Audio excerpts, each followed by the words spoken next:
and Joy's not gonna use this information, so I'm just talking and blah, blah, blah. You know how they say vitu kwa ground ni different? I can actually vividly remember going to toy market. But you know, the way they usually say in high school, once you're done, the only thing you know is baguette. It is true.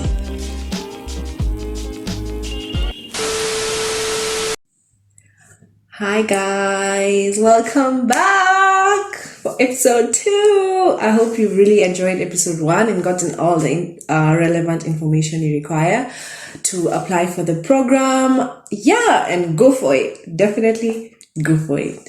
So, episode 2. What's the topic of the day today? The topic of the day today is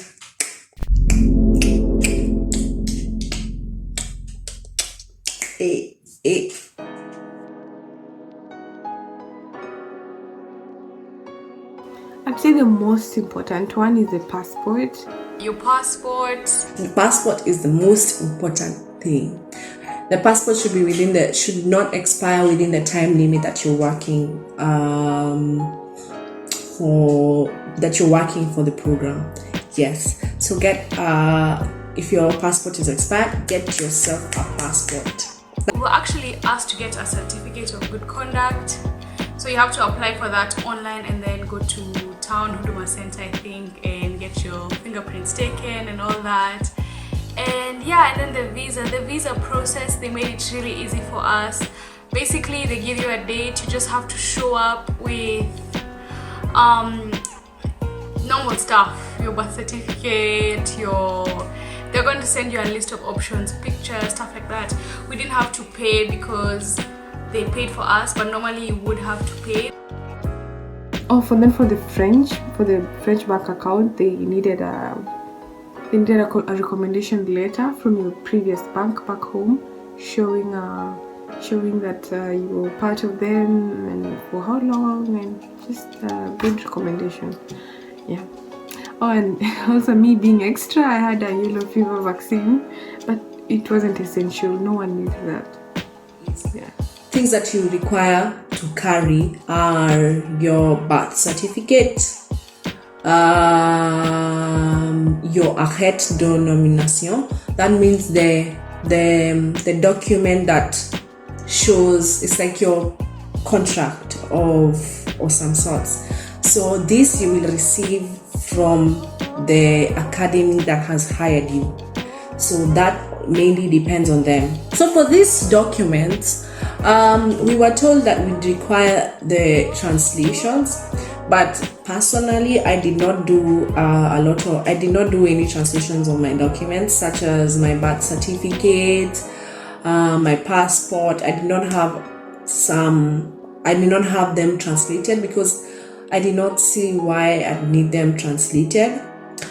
And for sure, I did not need any of those documents translated unless you're going to come and apply for other things here. Like, for example, if you're going to come and apply for school or something of the sort. But those documents that were called for the program, I did not need to do the whole translation and everything. No, so yeah.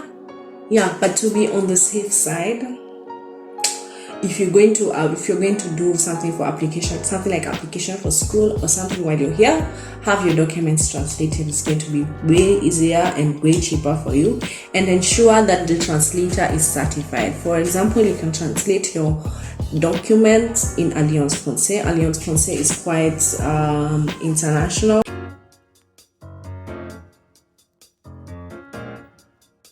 Helpful information sources are mostly the French embassy in Kenya. And how do you get to them? Go for the meetings in Alliance Française with Julie and whoever is working there at the time. We had around 4 meetings, I think, or 3. So go for the meetings and ask a lot of questions. Ask all the questions you're concerned about. Don't be shy to ask questions. So go for the meetings with Julie. They give you a lot of information. That's where I got majority of my information. Yes, the CIEP guidebook. This was gold. I don't know what I would have done without this, because it had everything. Even before you came to France, what you're supposed to do, how you all the documents you needed, they listed everything for you. And yeah, so the CEP guidebook had everything.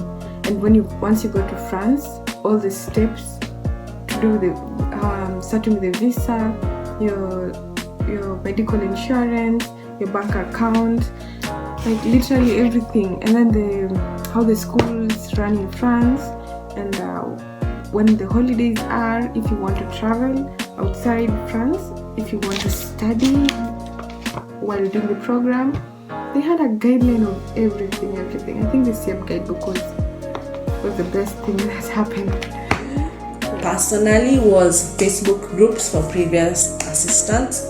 So I'd go to Facebook and search for assistant de langue in the previous year, for example, assistant de langue in my region, in my academy where I was hired. So I'd find the group and send messages saying that, hi, I'm coming to become a language assistant. Can you give me information on this and this and that? Can you help me can you give me information on your housing? Can you give me information on how the life is, the cost of living around the area, transport, which was very, very helpful. Yes, talking to previous assistant long through the Facebook pages is gold, because they have been there and they have experienced it before. And finally, this is going to be your other information source, because we are here to give you all the details and everything about what you need to know before you come to France.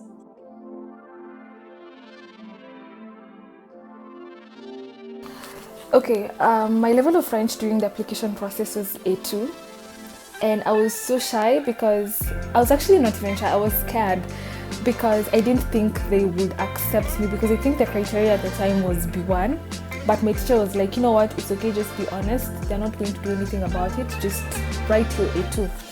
And when the results were being announced, I had started my B1, so maybe I can comfortably say that I was a B1, I don't know. So I did French in high school, and I did French in Alliance Française for 5 months after high school, so 5-6 months after high school. So I did B2 in Alliance Française, but I didn't do the exam, so my level of French is like B1, B2. I think it was better then than now.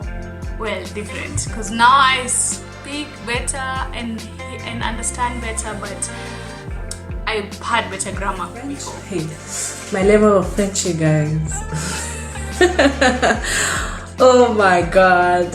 Oh my. It was so in high school, through my 4 years of high school, I studied French. But you know, the way they usually say in high school, once you're done, the only thing you know is baguette. It is true. It is true. The only thing I knew was baguette. And bonjour and bonsoir, et c'est tout. C'était tout. And that was all I knew. Well, and then after high school, I went to Alliance, and then I did my B1 level of French. So I completed my B1 French exams. But I don't know, given that we were not really surrounded with French, or maybe I'm just giving a lot of excuses, but I mean, my French, I had done up to B1 level, but my French level was still not very, I could not really speak comfortably or say I'm fluent or something like that.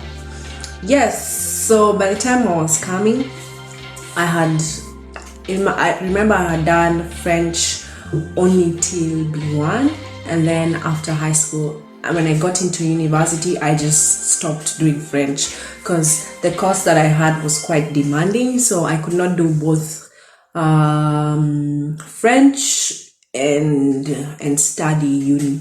So I decided, French is alright, we can end it here. So I had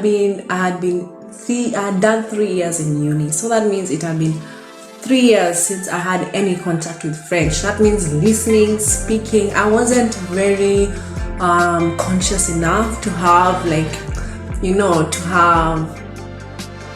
continue to pursue French in terms of listening, watching French stuff, having French people to talk to.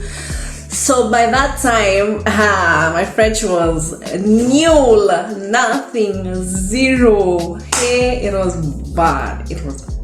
So I had a B2, and I honestly thought, okay, I have a B2, it's not so bad, I can do this. And until I got here. You know how they say B2 background is different?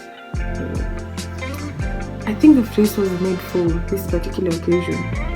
Because when I got here and I had such a hard time, and maybe it's the fact that it had been like 4 years since I did the B2, and maybe that contributed to the problems I had. But yeah, so when I got here, the first 1 month was so hard. People were talking and I was like, I don't know, sikuwa naelewa anything. Anyway, so and that was a month you had to do the documents and everything, so it was a bit challenging. And my first breakdown was actually the first 1 month, because I didn't understand most of the things that were going on. But then after a while, I think you get used to it, and then your brain adjusts, and then things are fine.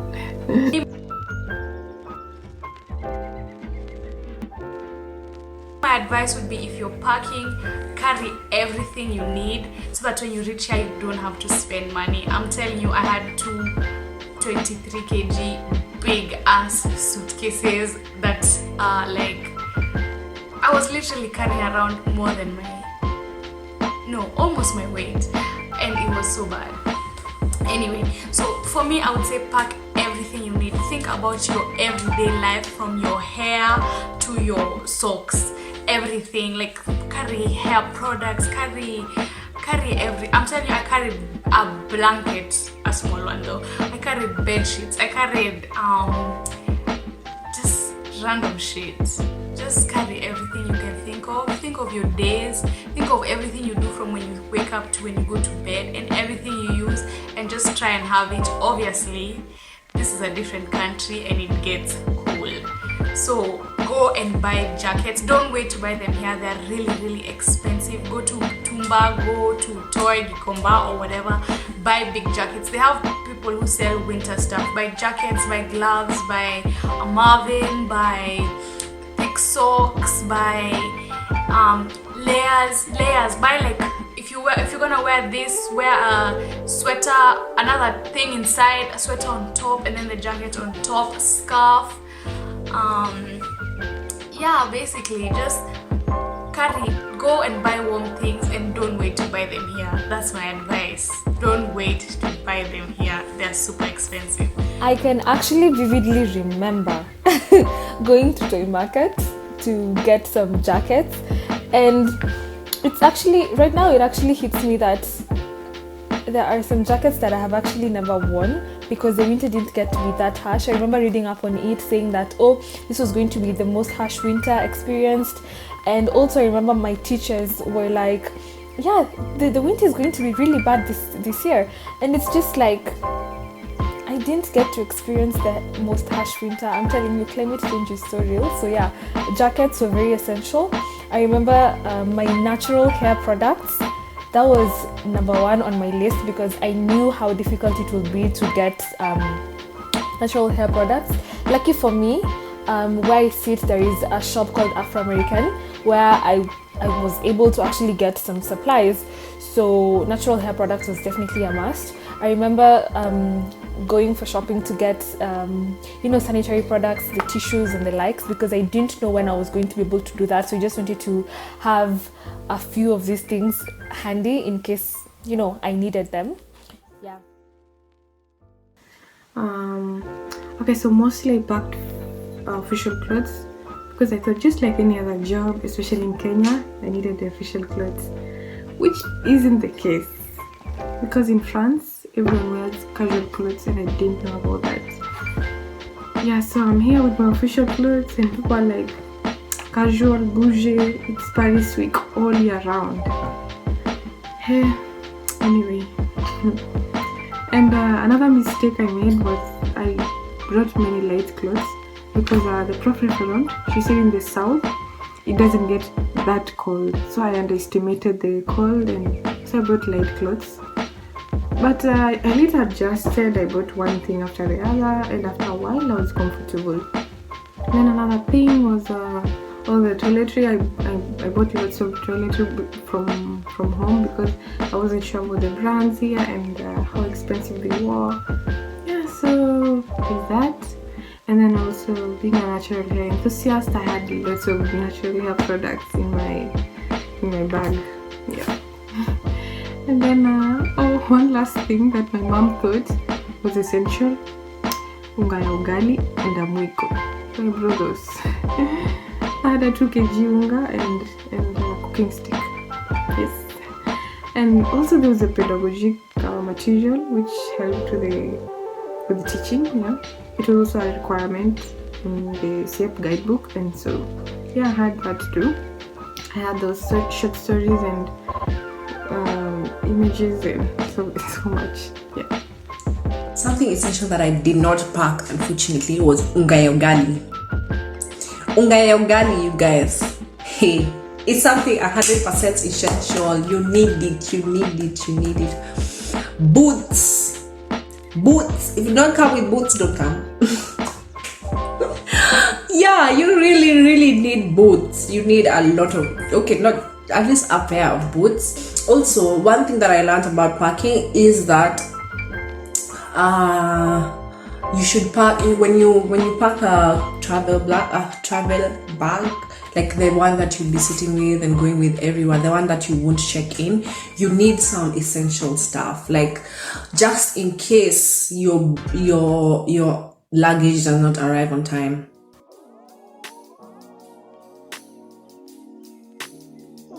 Honestly, I had so many expectations.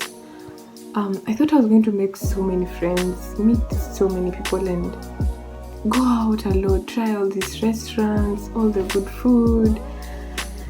Yeah, I was planning to live the dream. Yeah, but I didn't think it was going to be so expensive. I didn't think the cost of living was going to be so high. So I thought I was going to save up and do so many things. Travel during the holidays and things like that. But unfortunately, only like half of my dreams were met. Okay, one funny thing, me and my friend, we thought we were going to have French accents by the time we got back home. Hey. Anyway, bottom line, you can't have a French accent in 7 months. To be very honest, let me not lie to you. To be very honest, personally, when this opportunity came, I thought that it was a lie. They're just going to come and tell me, Joy, this was a lie, we were pranking you, or you are not qualified or something.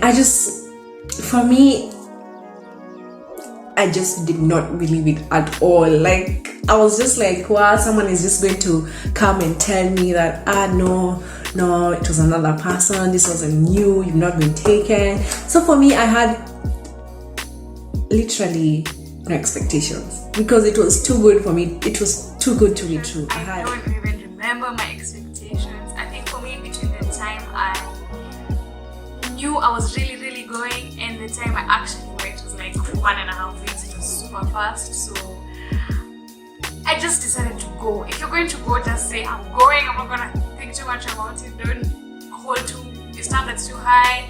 Just go with the flow because you're going to a new country. You don't know what's going to happen. But I would say that whatever expectations that I didn't have, that I don't remember, they've been definitely exceeded. Everyone has been so nice, so gracious, so kind. Everyone I work with, everyone I met. And I'm just super grateful. Not everyone had the same experience, but I'm happy they did.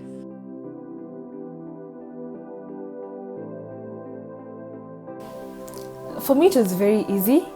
I did it in my bed using my laptop, went online, searched the flight company I wanted to fly with, and keyed in my details, the dates and everything, and I paid and I got my ticket. Because I remember in the group, guys were like, oh, I'm going to book through an agent who wants to do it with the same agent as me, or going there in person. And it's just like, if there is an extra cost to something that I can actually do by myself, can I just do it by myself, you know?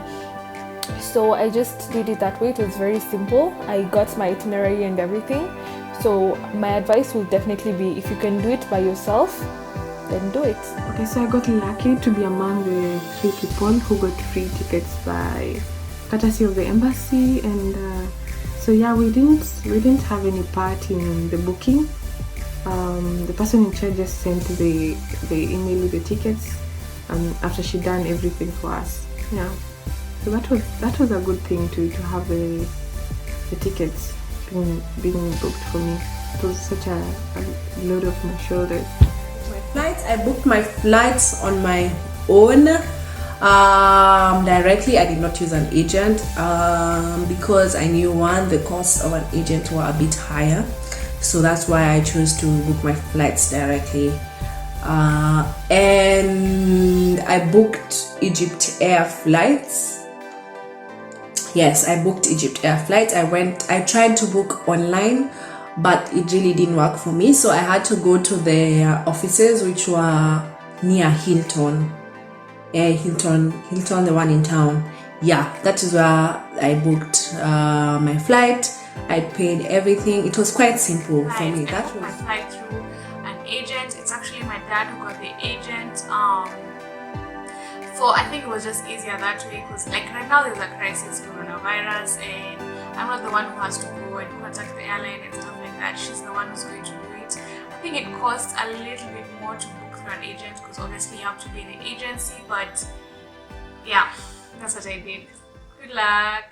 So that marks the end of this episode. So I hope that you have found all the useful information you require as you do the preparations, and some of the expectations that we had as we were coming.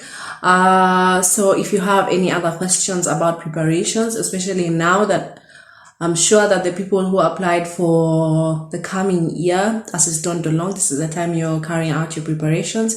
If you have any questions about the whole preparation and everything, don't feel shy to ask. Leave your questions in the comments down below, and I will be sure to get back to you as soon as possible. Yeah.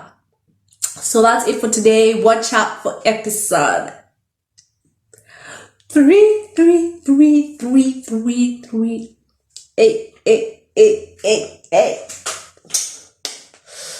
See you soon. Bye. Thank you for watching. Don't forget to like, share, and subscribe to get more info on this Assistantes de Langue program.